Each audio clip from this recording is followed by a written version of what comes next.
Ethan Ward had heard desperate voices before, but nothing prepared him for the moment a little girl shoved $1,000 stack back into his hand and whispered, "I don't want your money. I just want a dad who loves me enough to stay." The words hit him harder than any boardroom ambush. For a man who built $1 billion empire by outthinking storms, he suddenly felt like a child again, helpless, exposed, and standing face to face with a truth he'd spent decades avoiding. Snow swirled through Boston's Quincy Market as tourists hurried past, bundled in coats and carrying holiday bags. But there she sat alone on the cold stone steps, a tiny thing wrapped in a threadbare pink jacket, hugging a one-eared stuffed rabbit as if it were the only soul that had never abandoned her. Sophie Rayner, 6 years old, too small for the weight in her voice, too familiar with disappointment for someone who should have been learning to spell. Ethan crouched down, still stunned by her rejection. "Kid, do you even understand what $1,000 is?" Sophie lifted her chin, green eyes unwavering. "It's what people give me when they don't want to talk anymore. Money makes leaving easier." The sentence carved through him like ice. He tried to steady his tone. "I wasn't trying to leave." "You already were," she said softly. "I can always tell." Her certainty shook him in a way nothing in his structured, titanium-reinforced life ever had. He was used to numbers, projections, contracts, things that obeyed rules. Sophie didn't. She saw straight through him, past the expensive coat, past the reputation, straight to the part of him he never let anyone see. He cleared his throat. "Where's your family?"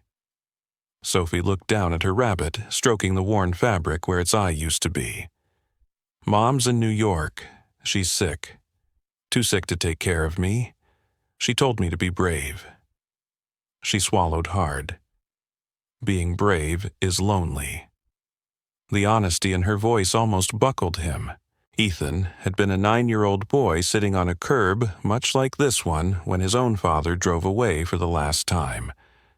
He remembered thinking if he just didn't cry, maybe things wouldn't hurt as much. But hurt finds its way in no matter how tightly you bar the door. He tried again. "Look, Sophie, I only meant to help." "It's freezing out here. That's not help," she whispered. "Help is staying." Another blow he wasn't prepared for. Ethan glanced around the busy market, the laughter, the lights, no one noticing the small girl carved out of shadows. No one concerned that a child was alone in 20-degree weather. No one except him, and he didn't know what to do with that. He sat beside her. The stone was so cold it burned through his suit slacks. "I don't usually sit on sidewalks," he muttered. A faint smile tugged at her mouth.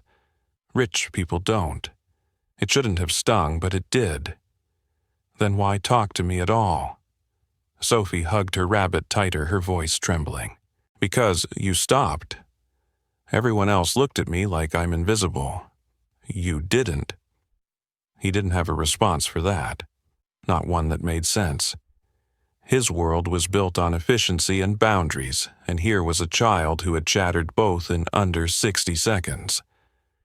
A gust of wind made her shiver violently. Instinct overpowered caution. Ethan shrugged off his wool coat and draped it around her small shoulders. She tried to push it back. "I can't take this. It's a coat, not a contract," he said gently. "Just keep it on." Her lip trembled, but she let it settle around her.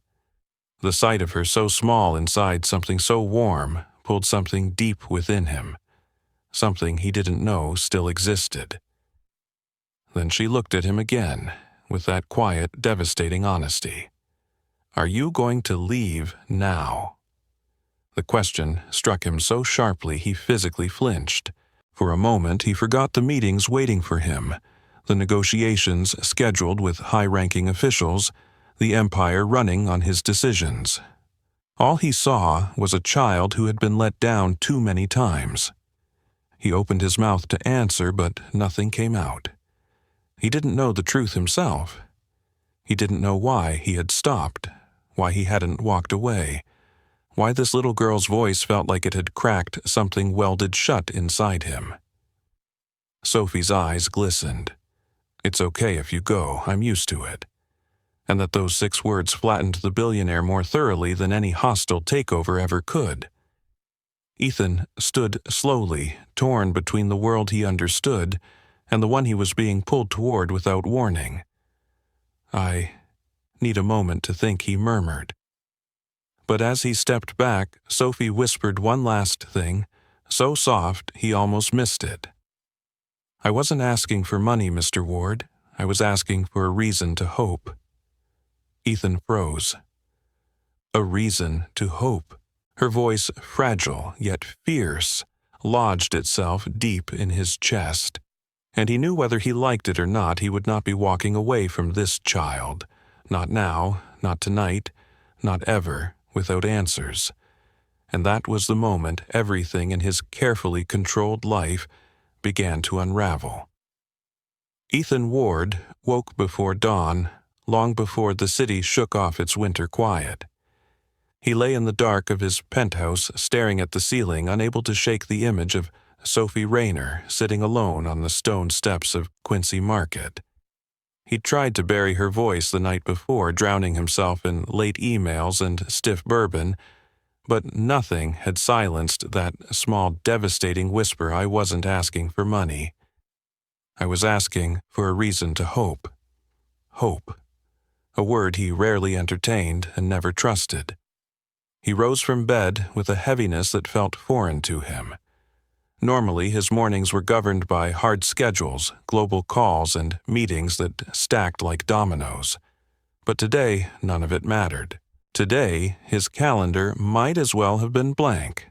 He brewed coffee he didn't drink, paced circles around the kitchen he barely used, and replayed every second of that encounter with Sophie.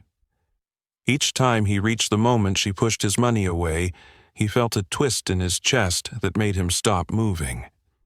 By 7 o'clock, with sunlight creeping through the glass walls of his apartment, Ethan made a decision he hadn't made in 20 years. He would skip an entire day of obligations.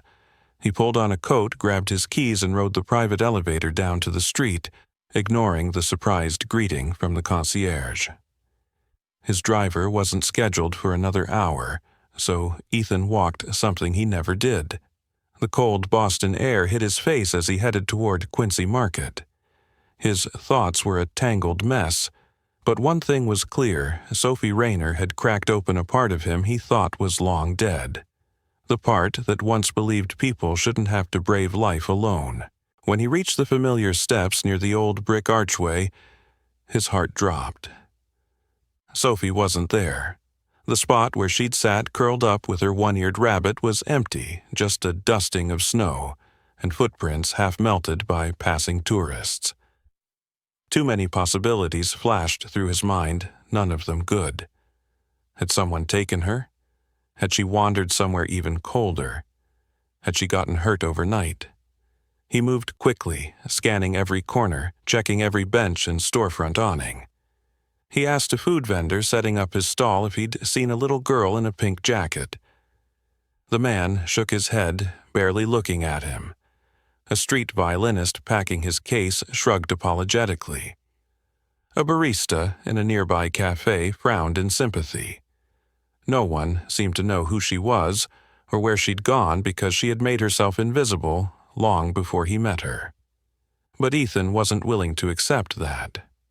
He approached a man huddled against the alley wall with a blanket around his shoulders. "Excuse me," Ethan said, kneeling beside him. "Yesterday there was a little girl sitting here, about 6 years old, pink coat, stuffed rabbit. Did you see where she went?" The man studied him for a moment as though weighing whether the billionaire's concern was genuine. Finally, he nodded toward the harbor. Kids like her drift toward the old storage buildings by the water. Quiet spots, no security to chase them off. Ethan felt the air leave his lungs. "Thank you." He headed toward Boston Harbor boots, crunching over ice. The docks were quieter in the early morning, the boats rocking in the frigid tide. The storage buildings looked abandoned, just aging brick-rusted doors and broken windows patched with cardboard. He scanned each one until he spotted something small through a crack in the door of the farthest building a pink sleeve. His pulse kicked hard. He shoved the door open. Inside, cold air hung thick and unmoving. And there she was, Sophie curled up on a flattened cardboard box, her rabbit tucked under her chin. Her lips were slightly blue, her hair tangled from sleep, but she was breathing. Relief nearly brought him to his knees. "Sophie," he said softly. Her eyes fluttered open, startled, then wary. "How did you find me?" "I looked," he replied simply. "I wasn't going to just walk away." She pushed herself up, slowly, rubbing her eyes. "People don't usually come back." "Well," Ethan said, lowering himself to sit across from her on the cold concrete, "I'm not people." She studied him for a long, quiet moment, as though trying to determine whether he meant that. "Did someone tell you to do this?" she asked. "To come back to check on me?" "No." "Then why you don't even know me?" "I know you deserve better than this," he said, "and I know you shouldn't be alone." Her small shoulders tightened. "Alone is just normal. That doesn't make it right," he answered. Sophie rubbed the rabbit's worn ear. "When you left last night, I thought, that's it, another person who doesn't stay." "I didn't leave," he corrected gently. "I got overwhelmed. But I came back." She blinked at that word back as if she didn't quite know how to hold it. Then she whispered, "Are you going to take me somewhere? I'm going to make sure you're warm, safe, and fed," Ethan said. "After that, we'll figure it out." Sophie hesitated, then lifted her rabbit. "Mr. Whiskers says you're telling the truth." Ethan smiled despite himself. "Glad he approves." He held out his hand. For a moment she didn't move. Then, with a breath so small he barely heard it, she placed her tiny hand inside his. Her fingers were ice-cold, fragile, trusting. They stepped out of the abandoned building together. The winter sun was brighter now, reflecting off the harbor water. Sophie blinked against the light, leaning closer to Ethan as though unsure of her footing in this new reality. "Where are we going?" she asked. "Somewhere better," he said. She looked up at him, her voice almost inaudible. "Are you sure you won't change your mind?" Ethan squeezed her hand. "I don't walk away from something important." "And I'm important?" she asked. He didn't answer immediately, not because he didn't know, but because the truth of it stunned him. Somewhere between last night and this freezing morning, this child, this stranger, had become the one thing he couldn't ignore, couldn't rationalize, couldn't leave behind. "Yes, Sophie," he finally said, "you are." And as they walked toward his waiting car, Ethan realized this wasn't charity or guilt or impulse. It was something far more unsettling. It was the beginning of a promise he didn't yet understand, one that would change everything. Ethan's penthouse overlooked the Charles River, a wall of glass catching the pale winter light, as he guided Sophie inside. She hesitated at the threshold, clutching Mr. Whiskers so tightly, the rabbit's worn fabric bunched beneath her fingers. The elevator ride alone had made her stiff with worry, and now she stood in a home that felt bigger than any place she had ever imagined. Ethan noticed the way she scanned the room like someone expecting to be told she didn't belong. "It's okay," he said quietly. "You're safe here." She gave a small nod, though her eyes stayed wide as she stepped cautiously across the polished hardwood floor. The penthouse smelled faintly of cedar and coffee, warm and steady, unlike the cold corners she'd grown used to. Every sound echoed slightly, as if the space was waiting for life to fill it. She looked unsure whether she was allowed to breathe too deeply. Mrs. Doyle emerged from the hallway, her gray hair pinned neatly, her expression a mix of confusion and alarm. Mr. Ward, she began, lowering her voice. Who is this child?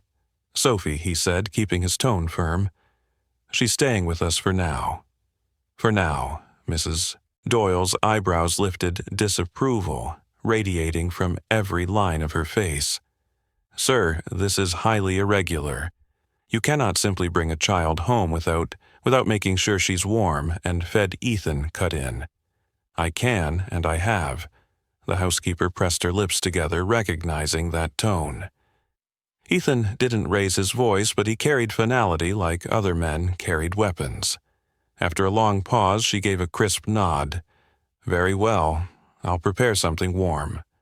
As she walked off, Sophie whispered, She's mad at me. No, Ethan said softly. She's surprised. This house has rules. You didn't break any, but I don't know the rules.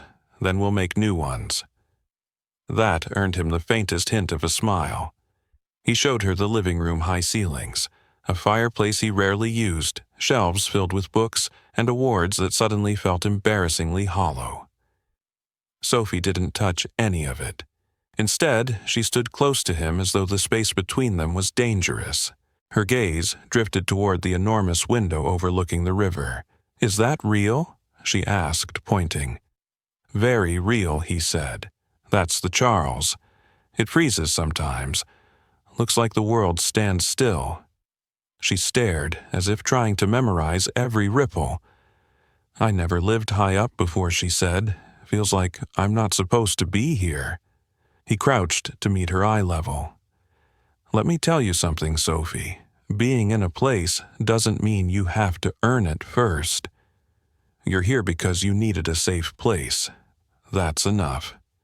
She nodded, but didn't seem convinced. Mrs. Doyle returned with a bowl of soup, chicken and rice, gentle on the stomach. She set it on the table, giving Ethan one more pointed look before walking away. Sophie approached the bowl slowly. She didn't dive in the way hungry children often did. Instead, she touched the spoon lightly as if waiting for permission. You can eat, Ethan encouraged. No rush. She took one small sip, then another, and finally began eating with soft, careful bites.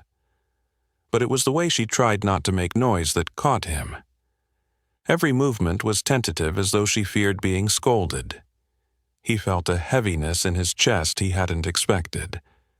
Good, he asked. She swallowed. It's warm, not delicious, not amazing. Just warm, like warmth itself was a gift she didn't often receive. When she finished, he led her down the hallway toward the guest room. He'd never used it. It held a queen-sized bed, a dresser, and framed art chosen by a designer years ago. It looked neat, untouched, more like a hotel suite than a child's refuge. Sophie paused at the doorway.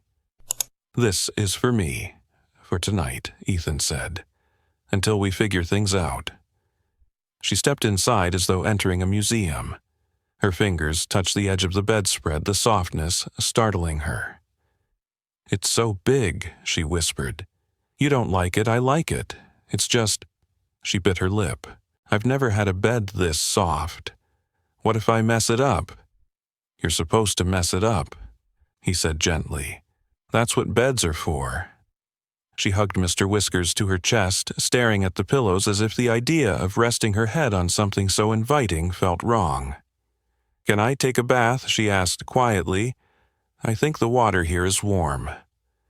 There was something about how she said it, half hope, half disbelief, that struck him. Of course. While the tub filled, Sophie stood watching the steam rise, mesmerized. When she climbed into the warm water, her entire body relaxed. She closed her eyes, letting out a breath so deep it sounded like relief. Ethan waited outside, listening to the small splashes. He realized he couldn't remember the last time he'd listened for another person's comfort. When she finished wearing a soft cotton t-shirt that hung nearly to her knees, she looked younger than she had all day. Ethan guided her back to the room, pulled the blankets down for her, and waited as she climbed in carefully, like the bed might vanish if she moved too quickly. He switched the lamp to its lowest setting. "If you need anything," he said, "I'm right down the hall." She gripped her rabbit. "Are you staying here tonight? I'm not going anywhere." Her eyes softened. "Mom used to say that. Before she got sick." He sat on the edge of the bed. "We'll see her soon, okay? You won't go through this alone." Sophie's eyes fluttered heavy with exhaustion she'd been carrying for far too long. "Thank you," she whispered. "For what? For not leaving." He didn't respond right away. Instead, he brushed a strand of hair from her forehead, surprised by how natural the gesture felt. When she finally drifted into sleep, her breathing soft, and even Ethan lingered for a moment longer. The city lights reflected through the window, shimmering against the quiet room, and he realized with a startled clarity that this home, once a monument to his success, had never felt complete until a little girl in a pink jacket walked into it. And though neither of them knew what came next, one truth had settled deep in his chest. He wanted to give her a place where she never had to question whether someone would stay. Ethan hadn't planned on leaving Boston so soon, but the more he watched Sophie settle into the rhythms of his home-eating real meals, sleeping without fear, waking with curiosity rather than dread, the more he understood that the next step could not wait. She needed answers he couldn't give her. And she needed her mother, even if only for a moment of truth. So, 2 days after bringing her home, he arranged for the jet and told Sophie they were going on a short trip. She clutched Mr. Whiskers as they boarded her small frame, taut with a mixture of hope and apprehension. "Is Mom really there?" she asked, voice barely above a whisper. "Yes," Ethan said. "We'll see her soon." The flight to New York was quiet, broken only by Sophie glancing out the window every few minutes as if expecting to spot her mother somewhere among the clouds. When they landed and drove through Manhattan toward New York Presbyterian Hospital, her grip on his sleeve tightened. Her breathing grew shallow, controlled. She was trying not to hope too much. Inside the hospital, the nurse at the desk recognized the name immediately. "Lydia Rayner," she repeated. "She's in cardiac care. Are you family?" Before Ethan could answer, Sophie stepped forward. "I'm her daughter." The nurse softened instantly. "Then let's get you to her." They walked down a corridor lined with quiet rooms and steady monitors. When they reached Lydia's door, Sophie hesitated, pulling back. Ethan knelt beside her. "You're not facing this alone," he said. She steadied herself and nodded. Lydia Rayner lay in a narrow bed, her skin pale, her breathing thin and uneven. Tubes and wires tracked her fragile pulse, but when she opened her eyes and saw Sophie, the exhaustion melted into something warm and aching. "My girl Lydia," whispered, lifting a trembling hand. Sophie rushed to her, burying herself in her mother's embrace as far as the medical lines allowed. For a long moment, neither spoke. They simply held on, mother and daughter reunited by the thinnest thread of strength. "I'm sorry," Lydia murmured into her hair. "I wanted to keep you safe, but I ran out of time." Sophie shook her head fiercely. "You didn't leave me, you got sick. That's different." Lydia closed her eyes as tears slipped down her temples. "I tried so hard to find someone who wouldn't walk away from you." "And you did," Sophie whispered. Ethan came back. Only then did Lydia look at him. Her gaze carried gratitude, suspicion, and hope all at once. "You found her on the street." "Yes," Ethan said quietly. "And she changed everything." Lydia studied him, noting the warmth in his posture, the care behind his words, the steadiness of his presence beside her daughter. She was a mother who had been failed by life too many times to believe easily, but she also recognized a man trying to rise to something greater than himself. "She needs someone who doesn't give up," Lydia said. "Someone who isn't frightened by responsibility or pain." "I know," Ethan answered. "I don't take promises lightly." "Good," she whispered, her voice fragile but unwavering. "Because she's not a project or an obligation. She's a whole heart, and she's been broken more times than she should have been." Sophie pressed against her mother's arm, listening. Ethan nodded. "I won't leave her." Lydia took a deep breath, summoning the strength to say what came next. "If something happens to me, and it will, I want Sophie with someone who sees her as more than a burden." Her eyes locked onto his. "Are you that man, Ethan Ward? Are you willing to stay even when it gets hard?" For the second time in days, he felt words catch in his throat, not because he doubted himself, but because of how much the answer mattered. "Yes," he said, "I am." Relief washed over Lydia's face, but before she could say more, a knock at the door interrupted them. A tall man, with a trimmed beard and a heavy work jacket, stepped inside.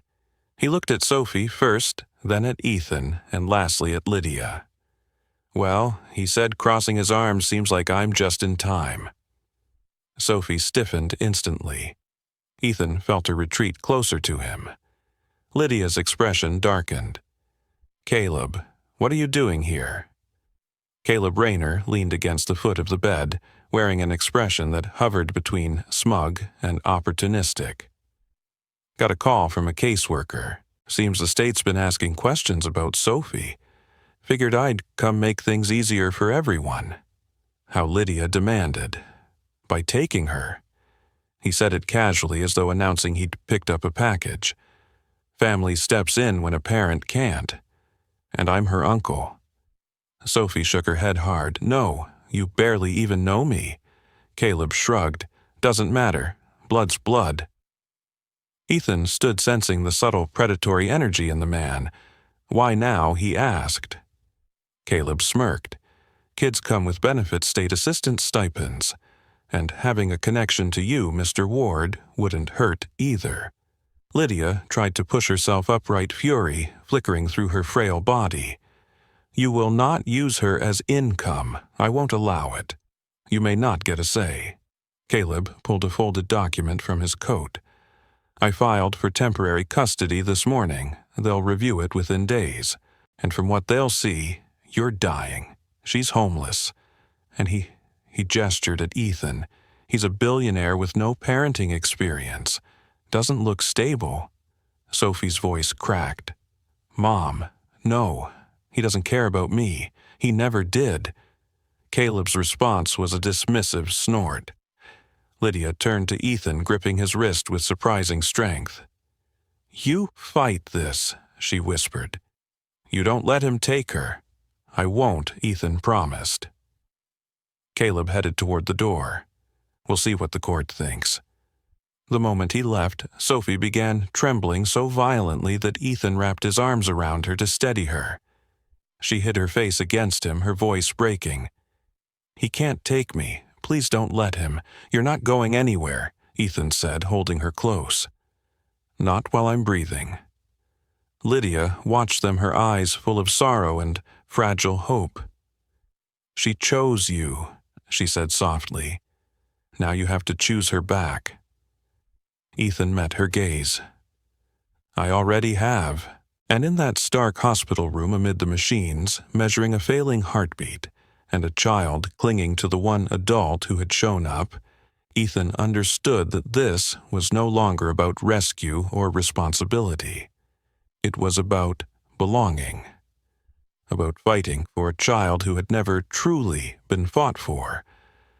He tightened his hold on Sophie. Whatever battle was coming, he was ready to face it.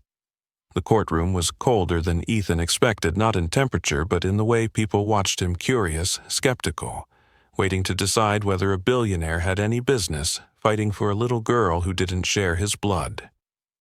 He sat beside Sophie at the petitioner's table, her small hand tucked into his, her shoulders tight beneath a pale blue dress Mrs. Doyle had carefully chosen that morning.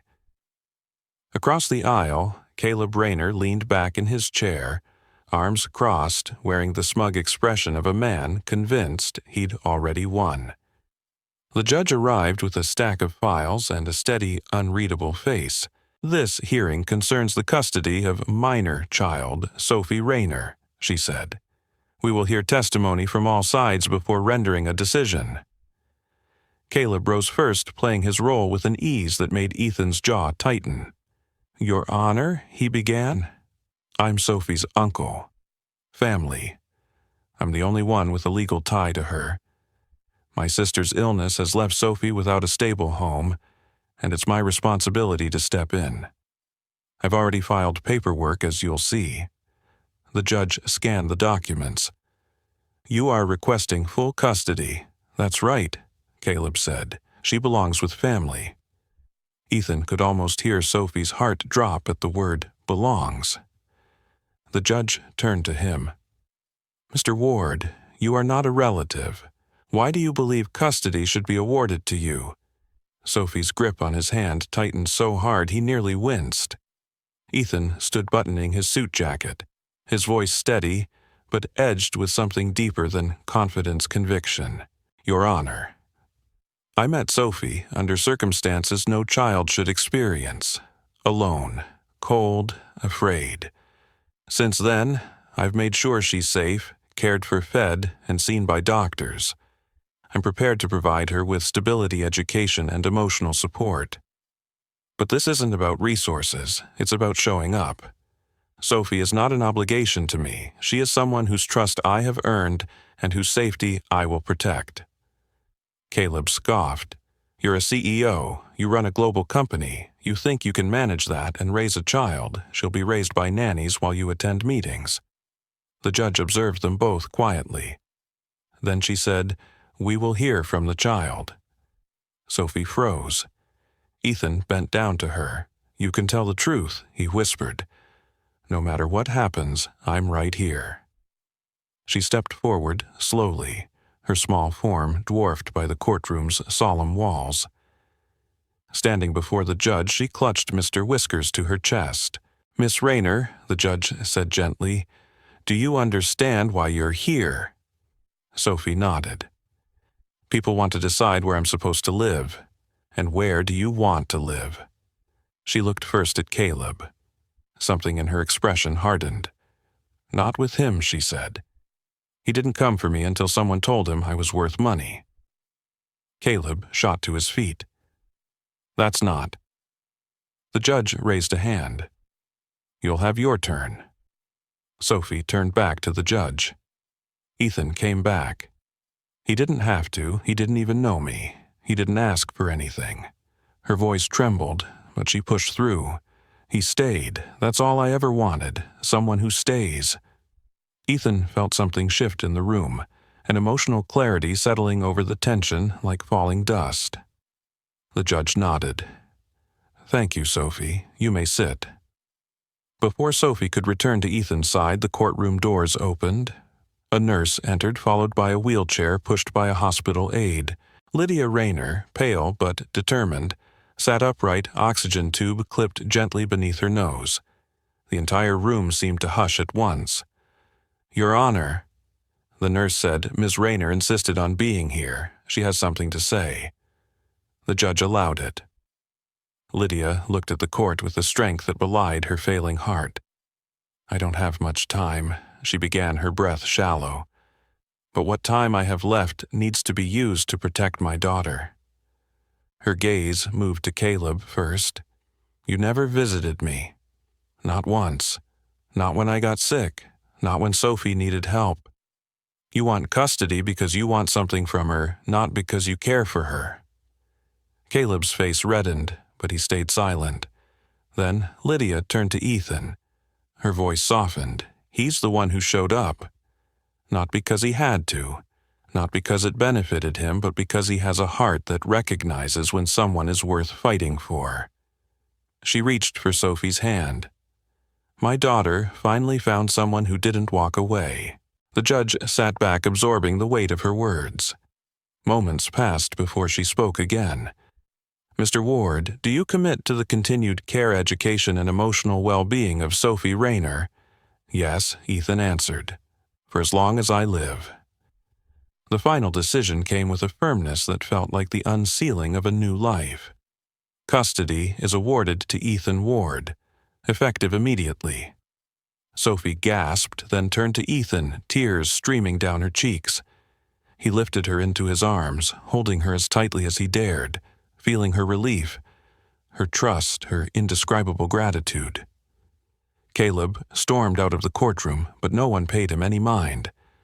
Instead, Lydia wheeled closer, her voice trembling with emotion. "Take care of her," she said. "I will," Ethan promised. Sophie leaned her forehead against his. "Dad," she whispered for the first time.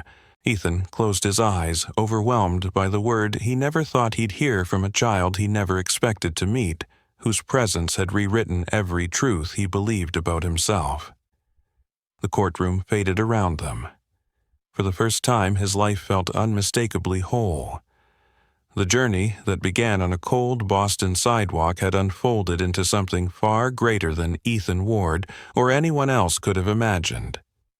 What started as a simple moment of human instinct, a wealthy man kneeling before a child who refused his money, had become the defining chapter of both their lives. Sophie had walked into Ethan's world quietly, fragile and unseen, but she had changed the rhythm of his life with one honest sentence: "I just wanted a dad who stays." And in the months that followed, Ethan discovered just how deeply those words had struck him. He had spent years mastering markets, negotiating billion-dollar contracts, and building a reputation built on perfection, precision, and distance. Yet none of those accomplishments could compare to the simple act of tucking a child into bed, learning to braid hair, listening to her laugh during rainy day board games, or watching her run into his arms after school. Sophie had turned a penthouse into a home, a hardened businessman into a father, and a silent life into a meaningful one. The courtroom battle had been the final test of love, of loyalty, of what it truly meant to show up for another human being. When Sophie looked at the judge with those earnest eyes and said, "He's my dad," because he didn't leave her words carried the kind of truth no legal argument could compete with. And when Lydia, fighting for breath and time, used her remaining strength to bless the bond between her daughter and the man who saved her, something sacred settled into place. Ethan didn't win custody because he was wealthy, influential, or powerful. He won because love, quiet, consistent, unwavering, had taken root between him and the little girl who'd once clutched a worn-out stuffed cat on a freezing sidewalk. He won because he had chosen to stay when so many others had walked away. Now, months after the ruling life in their home looked nothing like the sterile world Ethan once lived in. The refrigerator door was covered in drawings. Books were stacked haphazardly beside the couch. Colorful sneakers lined the hallway. And every evening, Sophie insisted that Ethan read her a story, even when she already knew the ending. Sometimes, when Sophie fell asleep on his shoulder, Ethan found himself overwhelmed by the quiet miracle of it all. Not the achievements he once chased, but the simple truth that he had been given a second chance at something he never knew he needed: belonging. He often thought about the moment that changed everything, not the courtroom victory, not the adoption papers, but the very first time Sophie refused his money. That was the moment that cracked open his life. That was the moment he realized that the greatest wealth a person can possess isn't stored in accounts, portfolios, or companies. It's found in the people who trust you with their hearts. The story of Ethan and Sophie is more than a tale of rescue. It's a reminder of what truly matters in a world that often moves too fast and prioritizes the wrong things. What Sophie needed wasn't a billionaire. She didn't need money, gifts, or grandeur. She needed presence. She needed someone who stayed, someone who listened, someone who cared enough to show up again and again. And in giving her that, Ethan discovered a part of himself he didn't know he had. For all of us, the message is simple yet profound. Your greatest impact will rarely come from what you give, it will come from how you show up. Not in dramatic gestures, not in moments when it's convenient, but in the quiet consistency of everyday love. If there is someone in your life, child, friend, sibling, neighbor, who needs a steady hand or a listening ear, be the person who steps in. Be the person who sees beyond appearances. Be the person who stays. Because sometimes offering your presence can change someone's entire world. And it might change yours too. If this story touched you or reminded you of the power of compassion connection and second chances, please consider subscribing to the channel. Your support gives us the motivation to continue creating meaningful stories that inspire, heal, and bring hope. Subscribe now, and thank you for being part of this journey. If you want this type of stories, then subscribe to Golden Chapter Whispers.